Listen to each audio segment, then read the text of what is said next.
Now we discuss the journey from assemblies to parliaments. Later, the Vikings ventured westward to Iceland. They transplanted their political practices in Iceland.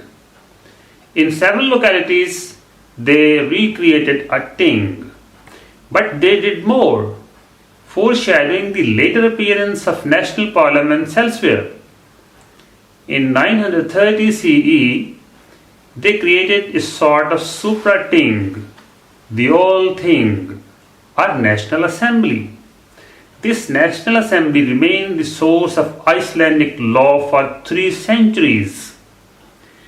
Meanwhile, in Norway, Denmark, and Sweden, regional assemblies developed. Then developed national assemblies, as in Iceland. The subsequent growth in the power of the king and the centralized bureaucracies under his control reduced the importance of these national assemblies. But these national assemblies left their mark on later developments. For example, there was a tradition of popular participation in the assemblies in Sweden during the Viking period. This tradition of popular participation led in the 15th century to a precursor of a modern representative parliament.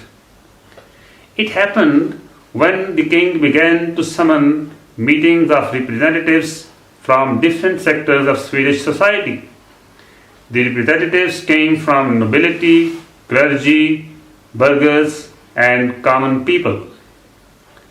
These meetings eventually evolved into the Swedish parliament. The environment of the Netherlands and Flanders was radically different. Here, the expansion of manufacturing, commerce, and finance helped to create urban middle classes. These urban middle classes composed of persons who commanded sizable economic resources. Rulers perpetually starved for revenues, so they could not ignore this rich class. And the rulers could not tax this rich class without gaining its consent. To obtain consent, rulers summoned meetings of representatives. The representatives were drawn from the towns and the most important social classes. These assemblies and parliaments were often called as estates. The estates did not evolve directly into the national legislatures of today. They established traditions, practices, and ideas that strongly favored such a development. Meanwhile, from obscure beginnings, a representative parliament was gradually coming into existence. In the centuries to come, that representative parliament would exert far and away the greatest influence on the idea and practice of representative government. This was the Parliament of medieval England. It was a product less of intention and design than of blind evolution. The English Parliament grew out of assemblies during the reign of Edward I from 1272 to 1307. These assemblies were summoned sporadically. They were summoned under the pressure of need.